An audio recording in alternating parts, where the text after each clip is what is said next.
My segment, I focused on, it was sort of an overview of the crack era in DC, the history of the politics of sort of the wrangling between the federal government and the local government, as well as telling some personal stories of people who were affected. The segment I'm discussing involves the portion of the documentary in the late 80s or 90s when the crack epidemic had grown to such proportion that it was affecting the leader of the city, Marion Barry. I think the one thing that surprised me was the dynamic that still exists between Marion Barry and the people he represents in Ward 8. One thing that I think was surprising was just something that I probably knew kind of intuitively, but was just the amount of wealth that the crack trade generated. And I think that that was sort of at the heart of the violence and the murder rate also, was just that there was so much money to be made, and it was in neighborhoods where there wasn't a lot of money, where people didn't see a lot of other options. Much like the mayor of Toronto, who of course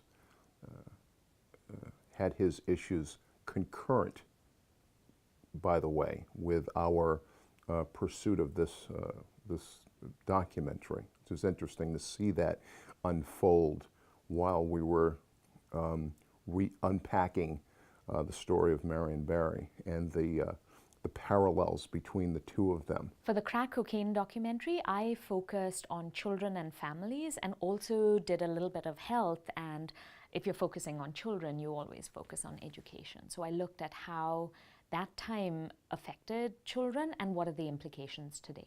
I focused on neighborhoods, how certain areas of DC were impacted by the people who lived in them, how they worked within themselves to fight the crack epidemic. When I started reporting on this project, I thought this was a really difficult period for education and children in DC's history. What I didn't realize was the long-term implications. What we're seeing now, there's this persistent, stubborn, black-white achievement gap, and they believed that its roots were in the crack cocaine epidemic. The lesson we learned from that era is it's not just a policing problem, it's not just a poverty problem, it's everyone's responsibility.